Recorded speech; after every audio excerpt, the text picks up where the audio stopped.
ایک سیدوں کا خاندان بھی آیا، ایک ایسی خاتون بھی آئی جس کے ساتھ 3 بیٹیاں تھی، بیٹا بھی کوئی نہیں، خامن فوت ہو گیا۔ مسجد کے ساتھ مہمان خانے بنے ہوتے، وہاں اس نے بچوں کو ٹھہرایا اور نکلی سمرقند میں کہ کوئی آدمی مل جائے اور اس سے کہوں کہ تھوڑی سی مدد ہو۔ وہ چلتے چلتی ایک سیٹھ کے پاس، رئیس کے پاس پہنچی۔ جن لوگوں کے پاس دولت آتی ہے نا، وہ کئی دفعہ سخت جملے کہنے لگتے ہیں جو اللہ کو پسند نہیں آتے۔ وہ سیٹھ کے پاس گئی تو جا کے کہنے لگی میں غریب ہوں، پریشان ہوں، بلخ میں قحط ہے، سارا زمانہ جانتا ہے، تو میں اس لیے سمرقند آئی ہوں، بیٹیوں کا ساتھ ہے، نہ رہنے کو جگہ ہے، نہ کھانے کو روٹی ہے، نہ پہننے کو کپڑا ہے، مہربانی کر تھوڑی مدد کر۔ جانے لگا ہو کون؟ تو اس سید زادی نے کان آگے کر کے، ہاں کسی پہ بھی حالات سخت آ سکتے، اللہ سے ڈرنا چاہیے، کان آگے کر کے نہ کہنے لگی میں سید زادی اور یہاں میرا اپنا کوئی نہیں، مہربانی کر۔ تو وہ سید صاحب، چودھری صاحب کہنے لگے مجھے کیسے پتا چلے گا تو سید ہے؟ تو سید زادی نے اپنا پلو کھولا اور اپنے آنسو دونوں آنکھوں سے صاف کیے تو کہنے لگی اللہ تیرا بھلا کرے، میں ثابت نہیں کر سکتی کہ میں حضور کا خاندان، میرے پاس کوئی دلیل نہیں، میں نہیں بتا سکتی، چل ٹھیک ہے، چلی گئی۔ کسی نے بتایا کہ یہاں ایک یہودی بھی رہتا ہے، وہ بڑا سخی ہے، یا آتش پرست ہے، یا پارسی ہے کافر غیر، سخی بڑا ہے۔ اس کے پاس گئی، بیٹھی رہی، لوگ بیٹھے تھے، جب چلے گئے تو قریب گئی، کہنے لگی مجبور ہوں، پریشان ہوں، غریب نہیں ہوں۔ کہنے لگا بی بی تجھے کبھی دیکھا نہیں، سمرقند کی اتنی آبادی نہیں، میں سارے شہر، تو کون ہے؟ تو کہنے لگی تعارف نہ ہی پوچھے تو اچھا ہے۔ اس نے کہا چلو اگر پتہ چل جائے تو۔ کہنے لگی میں مسلمانوں کے نبی کی اولاد ہوں۔ مسلمانوں؟ اس نے کہا پیغمبر خدا کی اولاد۔ اٹھ کے کھڑا ہو گیا، بی بی کو ساتھ لیا، گھر گیا، کہنے لگا جو صاف ستھرا کمرہ ہے نا اسے پھر دھو ڈالو، ایک دفعہ پھر دھو ڈالو۔ کمرہ دھلایا، صاف کرایا، پھر کہنے لگا بی بی میرے برتن زیادہ صاف ستھرے نہیں، میں نئے نہ خرید کے لا دوں۔ پھر نئے برتن لایا، پھر اپنے بچوں سے کہنے لگا اونچا نہ بھولنا، یہ سیدہ فاطمہ کی شہزادیاں آئی ہیں، یہاں کوئی شخص اونچی بات نہ کرے۔ پھر کہنے لگا بی بی جو میرا بالکل طیب اور حلال رزق ہے نا، یہ اس میں سے لنگر ہے، لیکن چونکہ میں غیر مسلم ہوں، مجھے سلیقے نہیں آتے، جیسا تیسا بھی ہو نا اسے قبول کر لینا۔ خاتون کو کہنے لگا یہ گھر ہے، جب تک جی چاہے یہاں رہنا، دیکھنا، ہو سکے تو رات اپنے نبی سے سفارش کرنا، میرا بھی کوئی مسئلہ، میری بھی کوئی قبولیت کہیں ہو جائے۔ وہ مسلمان کہلانے والا رات کو سویا، کہتے جنت سجی ہوئی ہے، لوگ جنت میں جا رہے، لائنیں لگی ہوئی ہیں، نبی پاک لوگوں کو جنت میں بھیج رہے ہیں۔ میں بھی دوڑ کے لائن میں لگ گیا، فرشتے نے میرا بازو پکڑا، کا پیچھے ہٹ۔ تو میں دوڑ کے حضور کی بارگاہ میں گیا، میں حضور سارے جنت میں جا رہے ہیں، یہ مجھے نہیں جانے دیتا۔ نبی پاک نے فرمایا تو کون ہے؟ کہ یا رسول اللہ میں مسلمان ہوں۔ کہتے حضور مجھ سے فرمانے لگے کوئی دلیل ہے تیرے پاس؟ دلیل ہے کوئی تیرے پاس؟ میں چپ کر گیا، فرمایا میری بیٹی تیرے دروازے پر آ ہی گئی تھی تو دلیلوں کوشنے لگ گیا تھا۔ ہم جا دوڑ جا، سویرے آنکھ کھلی تو گلیوں میں ڈھونڈتا پھرتا ہے، تلاش کرتا پھرتا ہے، کونے کونے میں جاتا ہے وہ سادات کا گھرانہ کہاں گیا، ڈھونڈتے ڈھونڈتے اس غیر مسلم کے دروازے پہ جا کے پہچان لیا۔ تو کہنے لگا خدا کا واسطہ جو تو نے نوکری کی ہے نا ان کی مجھ سے 11 گنا لے لے، یہ سادات کا گھر مجھے دے دے۔ تو کہنے لگا کل تو آتا تو شاید بات اور ہوتی، آج بات اور ہے۔ اس نے کہا مہربانی کر، کہا نہیں کل تو آتا تو معاملہ اور تھا، آج معاملہ آج اور ہے، رنگ بدل گیا ہے، حالات تبدیل ہو گئے ہیں، اب تو دیکھتا کیا ہے، جا دوڑ جا۔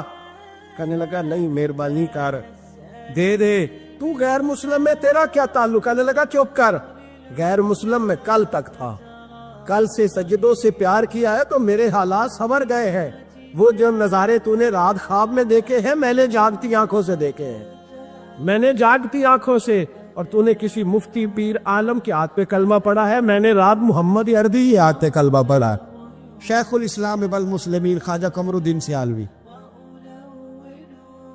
خواجہ صاحب سچ مچ کے شیخ الاسلام تھے، اور اللہ تعالیٰ نے انہیں بڑا ہی اعزاز عطا فرمائی، بڑی بات تھی، ایسے شیخ بھی کم دنیا میں ہوتے، اور 20 علماء ان کے مرید تھے۔ پنڈی کے علاقے میں نا اپنے بہت سارے علماء، کسی علماء کی میٹنگ میں گئے تھے، علماء کافی تھے، تو ایک سید عالم تو انہوں نے نماز پڑھائی، عالم بھی تھے اور سید بھی تھے، جماعت کرائی، تو نماز کے بعد پتہ چلا کہ کوئی ایسی واضح غلطی ہو گئی ہے کہ نماز ہوئی نہیں۔ اب ہمارے تو کسی نمازی کو کسی مسئلے کا پتہ چل جائے دوسروں کو جینے نہیں دیتا، کہتا صرف میری نماز ٹھیک ہے، تم سب کی غلط ہے، اور پھر بندہ عالم ہو، اسے پتہ ہو مسئلے کا، تو پھر وہ سانس لینے دے، یہ بڑا مشکل کام ہے۔ علم یہاں بالکل زیادہ ہو تو پھر بندے کو حوصلہ ہوتا ہے، اس پہ کو پتہ ہے تھوڑا پانی ہوتا ہے نا برتن میں تو آوازیں زیادہ نکالتا۔ علماء سارے کہنے لگے جی جلدی سے بتائیں جی حضرت صاحب وہ نماز نہیں ہوئی، تو خواجہ صاحب نہ چپ کر جو، پتہ مجھے بھی ہے نماز نہیں ہوئی، پر مسئلہ یہ ہے میرا مولوی نہیں نا، یہ رسول اللہ کا خاندان ہے، اور تیری نسل پاک میں ہے بچہ بچہ نور کا۔ فرمایا کہ حضور کا خاندان ہے، چپ کر جاؤ، طریقے سے بات کرنی، ادب سے، اور کوئی عالم ہوتا تو میں لقمہ دیتا، یہ سادات ہیں، چپ کرو۔ چلو کہنے لگے میں نہ سوچ رہا ہوں کہ کوئی جملہ مل جائے تو شاہ جی کو کہوں کہ نماز نہیں ہوئی، حالانکہ بڑے عالم تھے خواجہ صاحب، تو زبردست قسم کے محقق عالم۔ تھوڑی دیر کے بعد کہنے لگے لو جی مجھے نا مل گیا جملہ، میں شاہ جی کو بتانے لگا ہوں۔ کب بتائیں؟ تو سلام لیا آگے جا کے، شاہ جی کے ہاتھ چومے، کہنے لگے حضور آپ کے پیچھے نماز پڑھی ہے، سید ہے تو مزہ بڑا آیا ہے، ان 4 رکعتوں کا بڑا ہی مزہ آیا ہے، ہمارا دل کرتا ہے کہ دفعہ یہی نماز دوبارہ نہیں پڑھا دیتے، مزہ ہی بڑا آیا ہے نا، ذرا ایک دفعہ دوبارہ نہیں پڑھا دیتے نماز، مزہ بڑا ہے۔ تو شاہ جی کہنے لگے لگ مجھے بھی رہا تھا نماز کوئی نہیں ہوئی، پر میں کہہ رہا تھا شاید میرا وہم نہیں ہو، لگ رہا تھا کہ نماز نہیں ہوئی۔ تو آپ بڑے سمجھدار آدمی ہیں، آپ نے سید کا ادب بھی بچا لیا ہے اور مسئلہ بھی بتا دیا ہے۔ تیری نسل پاک میں ہے بچہ بچہ نور کا، تو ہے عین نور تیرا سب گھرانہ نور کا۔ ہمارا تعلق اعلیٰ حضرت فاضل بریلوی کے ساتھ ہے، اعلیٰ حضرت فاضل بریلوی رحمت، ایک پیر صاحب نے دعوت دی، پیلی بھیت کے پیر صاحب تھے، دعوت دی، ان کے جلسے میں عرس پہ اعلیٰ حضرت گئے، اور جب میرے امام پہنچے تو بے پردہ بیویاں سامنے بیٹھی تھی، میرا موضوع نہیں تھا لیکن بات ہو رہی تھی، سوال پوچھا جا رہا تھا تو وضاحت ضروری سمجھ رہا ہوں، بے پردہ بیویاں سامنے بیٹھی تھی، اور وہ بزرگ سید بھی کہلاتے تھے۔ اعلیٰ حضرت رحمت اللہ علیہ واپس پلٹے، واپس بھرے مجمع میں اٹھ کے آ گئے، دوڑا آیا، لوگ بھی تھے، کہنے لگے حضور آپ امام ہیں، بزرگ ہیں ہمارے، آپ کا رویہ نرم ہونا چاہیے، تھوڑا خیال کریں، کوئی غلطی ہے تو سمجھائے، آپ جا رہے ہیں، کوئی غلطی ہے تو سمجھائیں، رویہ نرم ہونا چاہیے، سمجھا دیں، آپ اٹھ کے جا رہے ہیں۔ آپ فرمانے لگے جو رسول اللہ کی شریعت کا لحاظ نہ کرے اس کے ساتھ نرم رویہ نہیں رکھنا چاہیے، نرم رویہ نہیں رکھ۔ فرمایا اگر آپ سید نہ کہلاتے ہوتے تو پھر میں کھڑے ہو کے بات کرتا، نرمی صرف اس لیے کی ہے کہ تیری نسل پاک میں ہے بچہ بچہ نور کا۔ لیکن وہ شاہ بھی کوئی قیمتی بزرگ تھے، سید صاحب بھی، اور کہنے لگے حضور بھی میری طرف دیکھیں، بڑے مجمع میں کہتا ہوں مجھ سے غلطی ہوگی، آئندہ نہیں کروں گا، اور پھر میرے امام کی شان دیکھیں، جب شاہ صاحب نے بڑے مجمع میں کہا غلطی ہو گئی آئندہ نہیں کروں گا، تو لوگوں نے دیکھا کہ کروڑوں سنیوں کا تنہا امام زمین پہ جھک گئے اور سید کے پیر چومنے شروع کر دیے۔ فرمانے لگے اگر آپ غلطی مانتے ہیں تو میں بھی رسول اللہ کی اولاد کا نوکر ہوں، تو میرے بھائی یاد رکھے ایسے ہی تھوڑا آ گئے، ہم کوئی ایسے گرے پڑے لوگ نہیں جس مرضی آدمی کو اٹھ کے ماننا شروع کر دے۔ ہماری عقیدت بڑی غیرت مند ہے، ہمارے نظریات بڑے پختہ ہیں، اور ایک منٹ کے لیے بھی ہمیں کوئی شرمندگی نہیں، پار کے ادھر پھینکتے۔ ہم کیا سمجھتے ہیں کسی کے درجنوں مرید ہو یا لاکھوں مرید ہو، ہمارے لیے کسوٹی رسول اللہ کی شریعت ہے، نبی پاک کا دین معیار ہے۔ حضرت سلطان باہو رحمت اللہ تعالیٰ علیہ کے ایک خادم ہوئے، ان کا اصل نام امیر بابا لکھا ہے بعض جگہوں پہ، لیکن ان کو کڈن میاں، کڈن میاں، بڈھے میاں کئی ناموں سے یاد کیا جاتا ہے، بڑے درویش تھے، صاحب حضوری آدمی تھے، اکثر لوگ دم درود کرانے آتے تھے ان کے پاس، بزرگوں کے پاس لوگ آتے ہیں، اللہ کے بندے دعا کرتے ہیں تو اللہ خیر فرما دیتا ہے۔ آج کل کا زمانہ نہیں، اب تو دکانداری ہے نا، ٹوکن چلتے ہیں، تو اللہ تعالیٰ خیر کرے، حالات بڑے عجیب و غریب ہے۔ تو ان کے پاس لوگ آیا کرتے تھے دم کرانے، انہوں نے نا دور ایک برتن رکھا ہوا تھا، تو کوئی آدمی آتا تو تھوڑا سا اس میں نذرانہ ڈالتا، نذرانہ حضرت جی میرا یہ کام ہے، یہ کر دے۔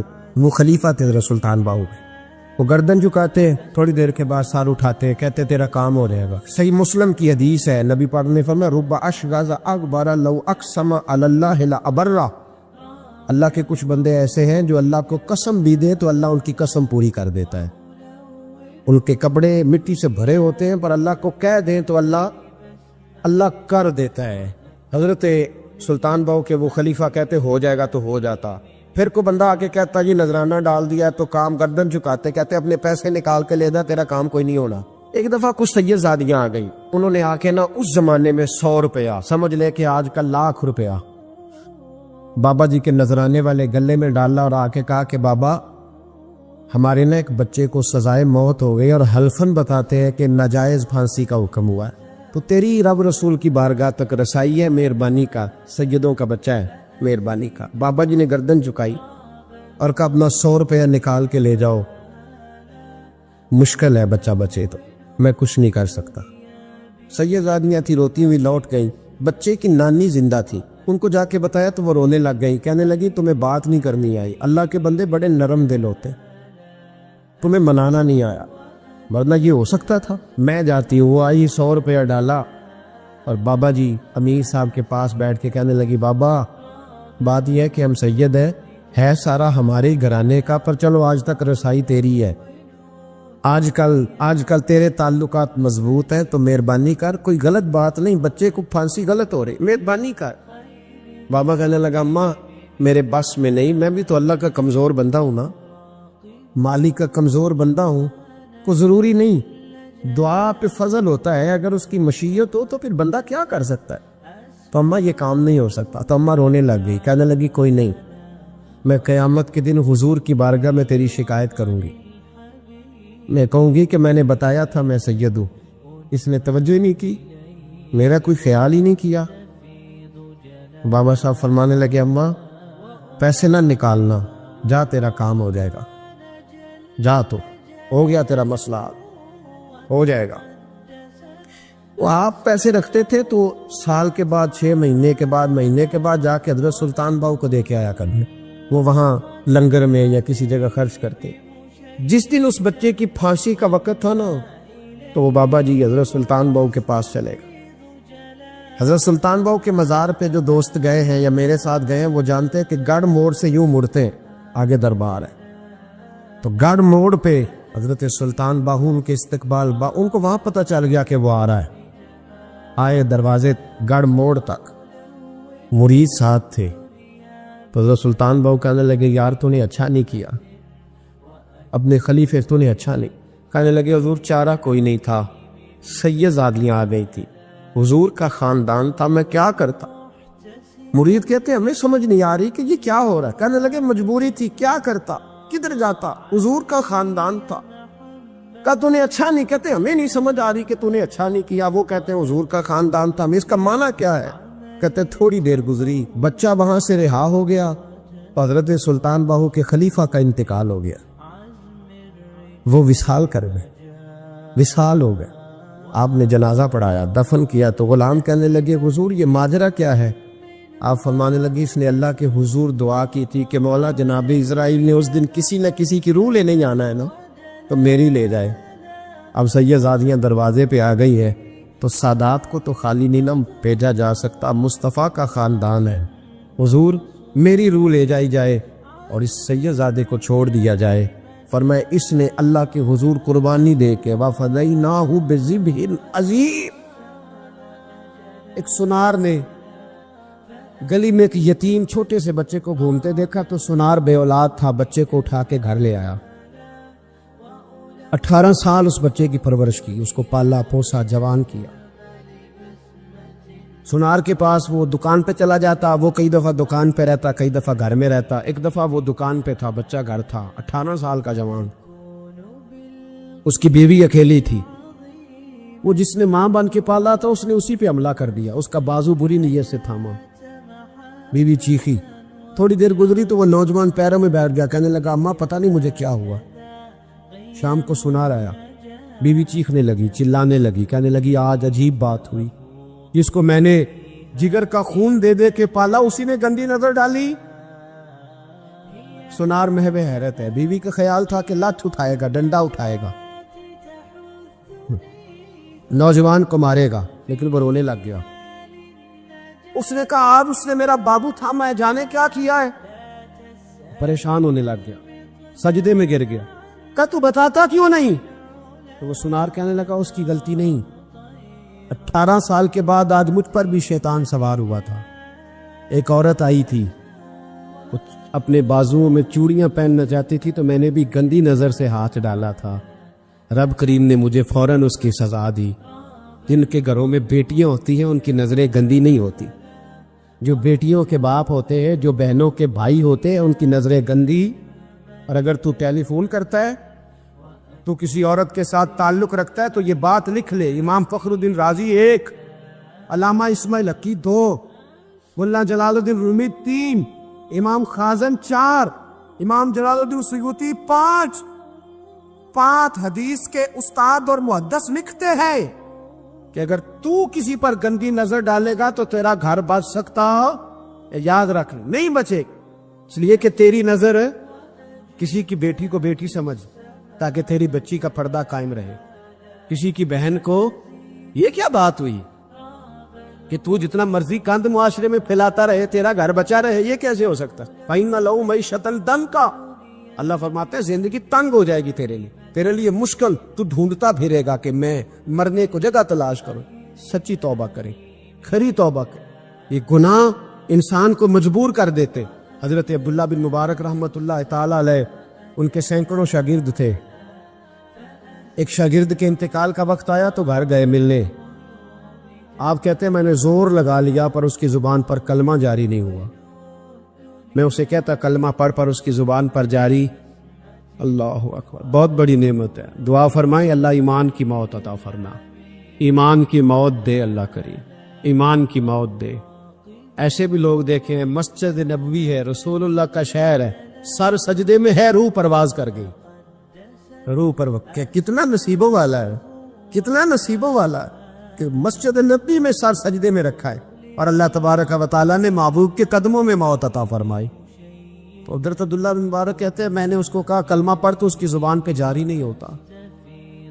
میں بار بار کہتا تو وہ منت کرتا، کہتا حضور میں کوشش کرتا ہوں جاری نہیں ہوتا۔ فرماتے میں پریشان ہو کے اٹھا، ابھی میں دروازے پہ پہنچا تھا، اس نے چیخ ماری اور روح پرواز کر گئی۔ بچے رونے لگے، بیوی رونے لگی، تو میں نے اس کی بیوی سے کہا کہ یہ جرم کیا کرتا، اتنا بڑا پاپی پہ کلمہ جاری نہیں ہوا۔ اس کی زوجہ کہنے لگی حضرت جی 2 گناہ تھے اس کے، ایک تو یہ شراب کا عادی تھا، روکتی تھی باز نہیں آتا تھا، اور دوسری بات یہ کہ یہ اپنی اماں کا نافرمان تھا، وہ 2 گلیاں چھوڑ کے رہتی ہے، یہ کبھی ملنے نہیں گیا تھا، اس بوڑھی کا کلیجہ اس کی طرف سے بڑی تکلیف میں تھا۔ تو حضرت عبداللہ بن مبارک کہنے لگے جا تو بھی دعا کر، اور اس کی ماں کو بھی کہہ دعا کرے کہ یہاں تو یہ کلمہ نہیں اسے نصیب ہوا، اللہ کرے اللہ آخرت کی منزلیں اس کی بہتر فرما دے۔ میرے بھائی ایسے گناہ، حضرت مالک بن دینار نے توبہ کی انہوں کس طرح؟ فرماتے میں نشے کا عادی تھا، کسی نے مجھے کہا کہ بطور دوائی شراب پی لو تو میں نے پی لی، نشے کا عادی تھا، شراب پیتا تھا۔ اللہ تعالیٰ نے بڑی منتوں اور کوششوں کے بعد، منتوں کے بعد ایک بیٹی عطا فرمائی، وہ بھی 2.5-3 سال کی ہوئی تو پردہ کر گئی۔ کہتے میں اس کی قبر پہ بیٹھ کے گھنٹوں روتا، شراب کا عادی تھا۔ ایک دن سویا تو خواب دیکھتا ہوں کہ میرے پیچھے ایک بڑا سانپ لگ گیا، اور سانپ جب منہ کھولتا ہے تو انگارہ نکلتا ہے۔ میں پھر دعا کرتا ہوں اللہ ہمیں معاف فرمائے، اللہ ہم سے درگزر۔ میں کچھ قبرستانوں میں جاتا ہوں تو میں وہاں سانپ بچھو پھرتے ہوئے دیکھتا ہوں، اور ڈر آتا ہے کہ ہم یہاں آنے والے ہیں۔ یہ لوگ کہہ رہے ہیں کہ تمہاری تیاری ہے، کسی وقت بھی اعلان ہو جائے گی کہ چلو بھائی چلو فلاں صاحب کا جنازہ ہے، اٹھو۔ لوگ کہتے ہیں جلدی کرو، اور ایک کونے میں ایک شخص یہ بھی کہتا ہے کہ دیگ بھی رکھ لو، مہمان بڑے جمع ہو گئے، اور ایک کونے میں لوگ یہ بھی کہتے ہیں کہ برف ٹھنڈی لے آؤ، لوگوں نے پانی بھی پینا۔ پہلے اعلان ہوتا ہے کہ فلاں فوت ہو گیا، پھر اعلان ہوتا ہے جنازے کا ٹائم ہو گیا، پھر اعلان ہوتا ہے جنازہ اٹھایا جائے گا، اور پھر بات ختم ہو جاتی ہے. پھر کل من علیہ فان، پھر کوئی نہیں پوچھنے آتا. ختم ہو گئے، قصہ ہی ختم ہو گیا. ان لوگوں کی کہانی مٹ گئی، ختم ہو گئے. بڑے بڑے کج کلا، کوئی پوچھنے والا نہیں. موت کا راج ہے، راج ہے موت کا راج. موت راج کرتی ہے بس، اور کسی کا راج نہیں. وہ راج کرتی ہے، جدھر جاتی ہے اسی کا راج ہے، راج کر رہی ہے. تو حضرت مالک بن دینار کہتے ہیں قبرستان میں میں نے دیکھا، میں خواب دیکھتا ہوں، بڑا اژدہا، اس کے منہ کے اندر آگ میرا پیچھا کر رہا ہے. کہتے میں خواب دیکھ رہا ہوں. میں دوڑا، لیکن وہ اژدہا جب میں دوڑا تو میرے آگے آ کے کھڑا ہو گیا. میں مشرق کو دوڑا تو وہاں بھی آ گیا، مغرب کو دوڑا تو وہاں بھی آ گیا. جناب مالک بن دینار کہتے ہیں ایک بوڑھا شخص کمزور مجھے بچانے آیا، پر اس اژدہا نے پھونک ماری تو وہ بوڑھا آدمی دور جا گرا. کہتے میں چیختا تھا، چلاتا تھا. ایک پہاڑی پہ میں بھاگا گیا تو وہاں مجھے میری بیٹی ملی، مجھے فوت ہو گئی. وہ اس اژدہے کے آگے اس نے یوں ہاتھ کیا تو اژدہا پیچھے بھاگ گیا.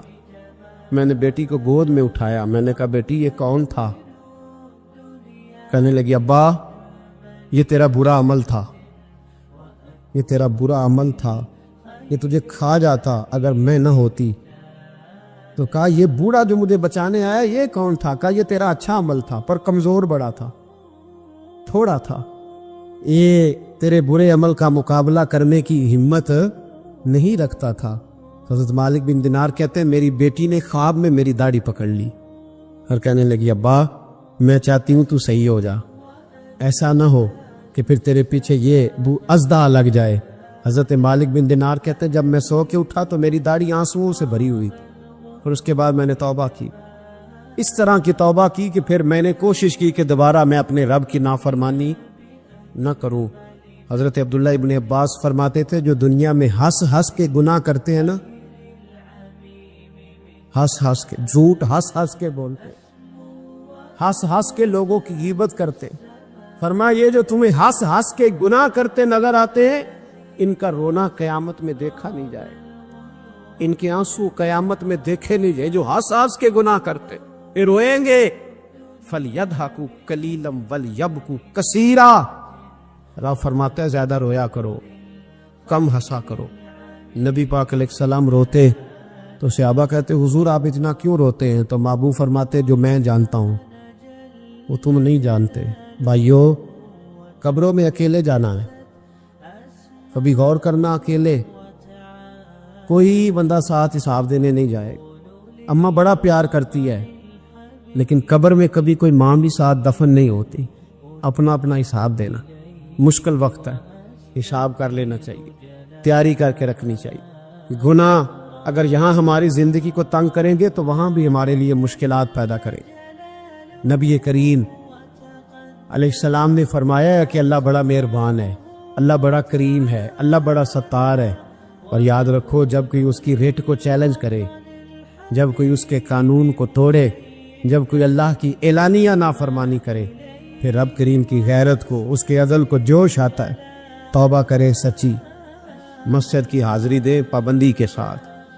میری آپ سے ہمیشہ یہ گزارش رہتی ہے کہ مسجد کی حاضری پابندی سے دے. میں اپیل کرتا ہوں داڑھی رکھ لے، یہ میرے نبی کا طریقہ ہے صلی اللہ تعالی علیہ. واپس آ جا، ہماری بقا نہ ہمارے دین میں ہے. کوئی نہیں ہمیں رکھے گا، کوئی نہیں رکھے گا، کوئی نہیں. میرا ایک دوست رات بتا رہا تھا کہ سعودی عرب میں ایک شخص نے 30 سال محنت کی، تو جب وہ مرا ہے وہیں اس کے گھر میں فون کیا تو اس کے گھر والوں نے کہا جناب آپ کو مشکل ہوگی ڈیڈ باڈی بھیجنے میں، وہیں دفن کر دیں. ہاں اگر اس کا کوئی پیسہ ہے تو وہ ذرا اکاؤنٹ میں بھیج دیں، بچیوں کو ضرورت ہے. او بھائی تو اکیلا جائے گا، تیرے لیے مشکل ہو جائے. اپنے بھی ساتھ یقین کریں، بچے دعائیں کرانے آتے ہیں، کہتے ہیں حضرت جی دعا کریں اللہ اماں کی سختی معاف کر دے. اس کا مطلب کیا ہے کہ اماں اب جائے، اب ہمارا نمبر آئے. بچے تو انتظار کر رہے کہ ابا جائے اور گدی پہ ہمارا نمبر آئے. تیاری ہے، اکیلے جانا ہے، اکیلے سخت سا مرحلہ ہے، اکیلے سارا کچھ فیس کرنا. آج توبہ کریں، وہاں کے کیڑے یہاں رہ کے مارے، اپنے ساتھ ظلم نہ کریں. ہم اس قابل نہیں کہ وہاں جا کے مقابلہ کر سکیں. بچیں، اپنے آپ کو محفوظ کریں، بچائیں. حساب اپنا اپنا دینا ہے. کسی باپ نے اگر اپنے بچوں کو حرام کھلایا تو بچے تو نہیں کہہ رہے تھے نا کہ حرام لے کے آ، تو باپ نے حساب دینا، والد نے. لہذا مہربانی فرمائیں، اپنے اوپر رحم کھائیں، اپنے آپ کو سنواریں. آج جمعۃ الوداع ہے، توبہ کریں، اللہ کے نیک بندوں کی صحبت میں بیٹھا کریں، اچھی باتیں سنا کریں تاکہ دل نرم رہے. ان جگہوں سے بچیں جو گناہ کی طرف لے کے جاتی، ظلم سے، زیادتی سے، جبر سے بچیں. اپنے آپ کو اپنے رب کریم کی بارگاہ میں جھکا دے. ہمارا کہیں اور گزارا نہیں، کوئی نہیں ہمیں پوچھے گا. اقبال رو پڑے آخری عمر میں، رو پڑے اور اللہ کی بارگاہ میں عرض کرنے لگے، نہ جہاں میں کہیں بھی امان ملی، جو امان ملی تو کہاں ملی، میرے جرم خانہ خراب، تیرے عفو بندہ نواز میں، پناہ صرف اللہ رسول کی بارگاہ میں. حضرت مصعب ابن عمیر بڑے مالدار تھے اور بڑے مہنگے جوڑے پہنتے تھے. پھر اللہ نے کرم کیا اور حضور کی غلامی میں آ گئے. میں حضرت مصعب ابن عمیر کو پڑھ کے نا تو ایک جملہ میں نے نیچے لکھا ہے. میں نے کہا اس کا مطلب ہے کہ سوٹوں میں، کوٹھیوں میں، گاڑیوں میں سکون نہیں. سکون تب بھی ہے جب ضمیر مطمئن ہو جائے. مالدار آدمی تھے پر یہاں پھٹے پرانے کپڑوں میں آ گئے، اس لیے کہ وہاں سب کچھ تھا، دل مطمئن نہیں تھا.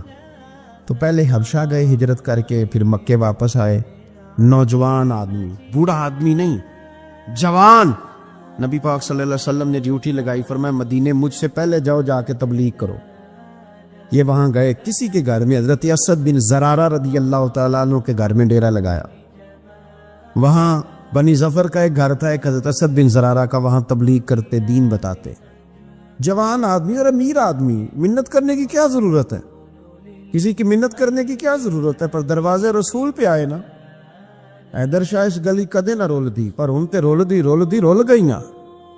آئے نا تو آ کے حضور کی بارگاہ سے پیغام لے کے یہاں پہنچ گئے. حضرت اسد بن زرارہ کے گھر میں ان کا قیام تھا رضی اللہ تعالیٰ، وہ مسلمان ہو چکے تھے. اور ان کی خالہ کے بیٹے تھے حضرت سعد بن معاذ، جو قبیلہ بنو اشہل کے سربراہ تھے، اپنے قبیلے کے سردار تھے اور خالہ کے بیٹے تھے. وہاں آ گئے. حضرت مصعب بن عمیر نے تبلیغ شروع کر دی. شروع میں غریب لوگ کلمہ پڑھنے والے تھے، بات ذرا پھیلنے لگی تو حضرت سعد بن معاذ نے خود نہیں کہا، خالہ کے بیٹے تھے، نہ کہا وہ ناراض نہ ہو جائے.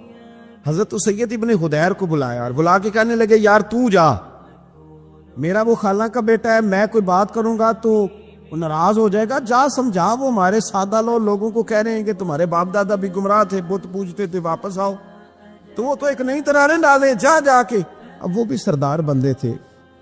دوسرا یہ کہ اگر کوئی کسی کو اشتعال دلا کے بھیجے، وہ کسی کو کہہ کے بھیجے کہ جا کے کمال کر دے، تو ہی ہے جو اٹھا سکے. تو آپ کو پتہ ہے چودھری صاحب کو تو 3 دفعہ چودھری صحیح کر کے کہہ دے تو کام ویسے ہی اللہ ماشاءاللہ اوپر چلا جاتا ہے. چودھری صاحب کہتے ہیں میں چودھری بن کے دکھانا ہے، ہو ہی نہیں سکتا. سیٹھ صاحب کو 2-4 دفعہ آپ نے کہنا ہے آپ سیٹھ صاحب ہیں تو معاملہ جو ہے وہ اوپر چلا جاتا ہے. کہ جوان بچے ہیں ان کو آپ کہہ دیں کہ اتنا تو جوان ہے اور فلانا تجھے بات کر گیا، پہلے بیچارہ چاہے بھول بھی گیا ہو، وہ چلا جاتا ہے گھر سے بندوق لے لی. انہوں نے کہا بڑی باتیں کی، پورا غصہ لے گیا نا. یہ بھی ایک لہجہ تھا. جواب میں حضرت مصعب ابن عمیر کا بھی لہجہ تھا. اب باتیں کرتے رہے تو یہ ہنستے رہے.